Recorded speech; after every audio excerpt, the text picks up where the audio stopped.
Hey guys, what's up? This is Jason Henry, the creator of Superhero Mugs, and today I've got the entire first saga that I'm going to kind of go over with you guys. I've been meaning to do this for probably the, 2 or 3 years, and I just never got a chance to doing it, so I figured I might as well just do it now, right? So, right off the bat, when I first started doing this series, I really wanted there to be a lot of stop animation in it, and that really shows in the first episode. Unfortunately, life kind of intervenes, and I didn't really get around to doing as much animation as I would like to in the show. So, but I thought this first episode really kind of showed that. Conversation between Captain America and Wolverine always cracks me up. Just going back and looking at this, I mean, it's been like 3 years. I mean, I started in 2008, October 2008, I think it was. So yeah, like almost 4 years maybe. But yeah, this is geez. I know this isn't HD, but I really would like to go back and redo the first two sagas in HD. I mean, I still have all these pictures, so I mean that would be kind of cool if I could go back and do that. I gotta find the time to do that.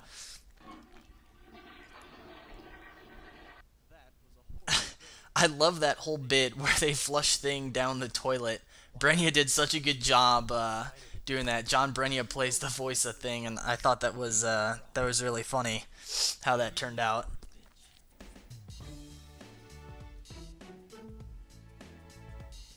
So here we go with the with episode two. Spider-Man kind of like all over the door. That was another thing too I noticed was filming on the carpet, having your mugs like on carpet. It was like ridiculously hard to film because they're like wobbling back and forth, and it's just kind of a disaster. So I tried to sway away from like doing that. Some episodes I had to do it because they're on the floor, but tried to avoid that as much as possible. It's a lot easier to do stop animation if they're on a hard surface.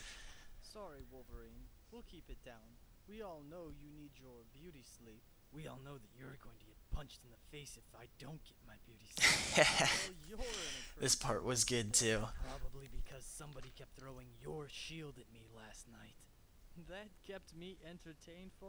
Now it's funny because this whole scene here where he tells Spider-Man to to smack him was something that I kind of wanted to touch base on again in the future, but I never got around to doing it. So it would have been like a future episode where Wolverine says it and comes up and smacks Captain America again, or smacks maybe the Human Torch or something.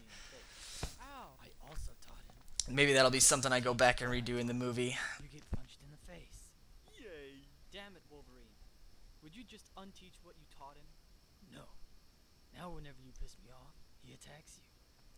Another thing too, I want to also mention Brian, who plays the voice of Spider-Man. He also plays the voice of Hulk and many others. He did a tremendous job doing Spider-Man. Just kind of giving him a shout out on this. Good job, Brian. He brought a lot of humor to the character, I thought, and it was really, I think, kind of essential to have Spider-Man be kind of handicapped, I guess, um, because the differences between Wolverine and Captain America are so extreme that I thought it would have been pretty funny to have Spider-Man be kind of like that odd one out who kind of fills the gap between the two of them. So I thought his character was really funny throughout the entire series.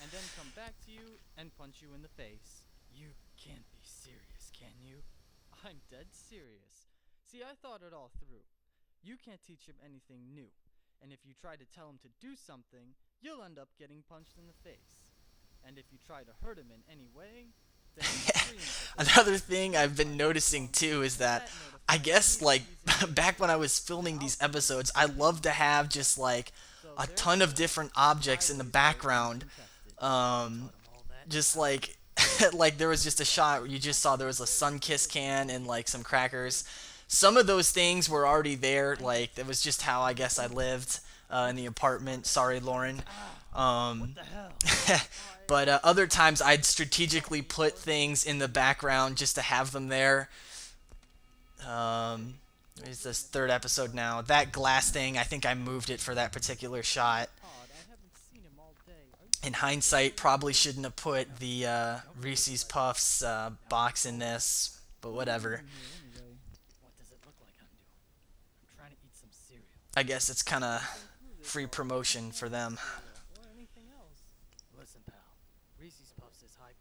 I love too how like Wolverine in almost every episode is always doing something completely different. He's either complaining about something or he's doing something that's just like totally out of the ordinary.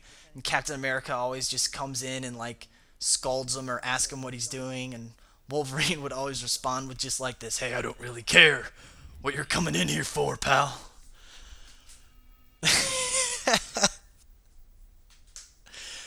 Oh man.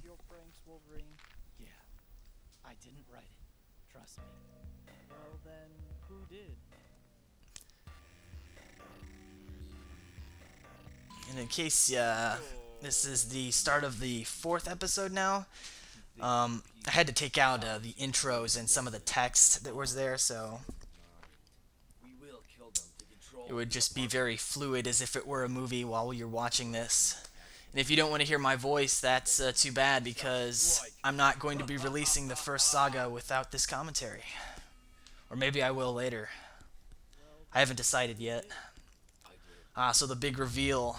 They find out that Spider-Man has a split personality. What's with your voice? Well, what's with yours? You sound like Clint Eastwood on crack. What's crack? Man, that was way out of focus. Clint Eastwood. I don't know. What? Just looking back on this again, like 3 or 4 years ago, whatever it is, I mean, there's so many things that I would have liked to have done differently. I would have, like, set up shots differently, made sure that that the mugs weren't blurred out and out of focus. That shot took forever to do. Essentially, I was just holding the camera in front of me, and I had Wolverine in front of the camera. So I just had to slowly move across the carpet taking pictures. And I remember specifically doing that shot like 3 or 4 times, just going back over to the wall, take more pictures, go back to the wall again, take more pictures. It was ridiculous. I don't understand how this is possible. So here we go into the 5th episode, where they have to kind of put aside their differences and fight Spider-Man. Strategically put that Coke can behind Wolverine's head. I've always known that Spider was a freak. I'm going to tear the webhead to pieces. We need to work together, Wolverine. Are you with me? Maybe I'll use the blender. Wolverine, are you listening to me? Nah, forget the blender. My claws should do the job just fine.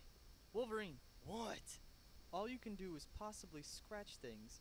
Maybe poke a human's eye out. It's funny too listening to these first episodes, because everyone's voice is so different. I did like such a different voice for Captain America, and then his voice just kind of evolved into this like kind of a little more mellow, higher pitch, nerdy kind of voice. Just looking back at these episodes, like the voices were so much different. It's kind of interesting to see how that progressed throughout the series. Hey, you mugholes. Whatever your plan, it won't. I love how Spider-Man just addresses them as, "Hey, you mugholes." This is something I just kind of came up with on the fly, like, hey, let's kind of keep it, PG-13-ish rated. Not call them assholes, but just call them mugholes. It kind of adapted, but then I was just like, later on, screw it. You know what? These mugs are going to be swearing, and if you have a problem with it, don't watch the show, because in real life, I mean, come on. People slip every now and then. Stupid mugholes. But I guess it's kind of like their inner lingo, too. As Mighty Mugs, they can call each other mugholes. And it's like super offensive or something. Stop us from ruling the friends. Come on, Spidey. We all know that Jason could put you down the food compressor unit and flip the switch. You'd be sliced into tiny little pieces instantly. It's called a disposal. I thought I told you. Oh to my shut the god. hell up.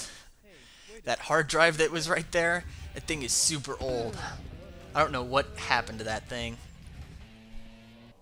That was a close one. Together, Wolverine.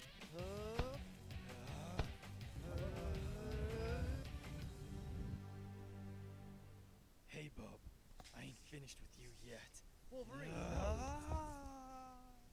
Halt. Yeah, I remember that too. When they were falling off the table, I had to kind of hold them, so it's almost like We have to outsmart right when they're off the table, they're in mid-air, so it's almost kind of like that, what they do in, like, Looney Tunes, when, say, like, Wile E. Coyote's, like, running off the cliff, and he's in air for, like, like a couple seconds, and he realizes there's no ground underneath him. It was kind of like that. I wanted to do something more like that, but, I'm out of quarters. I don't know, it just didn't really, it wouldn't have flowed right. said they're like two sides of the same coin. So what we see now is the evil side. I think if I remember correctly, Brian said something about this too, because he likes Spider-Man a lot, and the fact that Wolverine throws a Batman video game at him and knocks him out, I think that kind of made him uneasy or something. Throw it right But in the end, he was cool with it. Ah, my head. Well, I guess that worked. If he isn't knocked out, I say we use the Xbox controller on him. Owie, my head.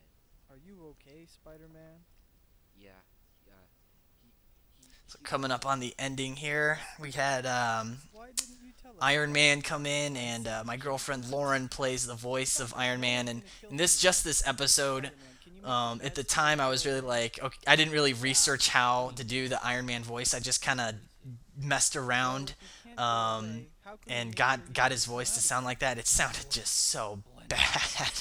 So I'm glad I kind of went and did a revamp of his voice in the second saga, and then in the later on when he actually becomes the newer Iron Man, where I play the voice of him, I did actually just applied an echo effect, and I thought that sounded a lot better than the effect I was using for Lauren's Iron Man. Well, of course, I'll help too. But she did a great job with the character too. Unless we want to see that. So I hope you guys enjoyed this, and I'm gonna hopefully be doing the second saga sometime soon. And then after that, I'll just do the third and fourth, and then hopefully we'll get around to making the movie. I get a lot of comments all the time on my profile about that, like, when's the movie coming out? When's the movie coming out? I'm got a lot of stuff going on right now. I'm actually in the middle of Spartan Orb Z, so when that's over with that, which you guys should definitely check out, by the way. Once that's over, I'll probably get around to filming and, kind of going through the whole process of writing the script and all that, of doing the movie. So stick around for that.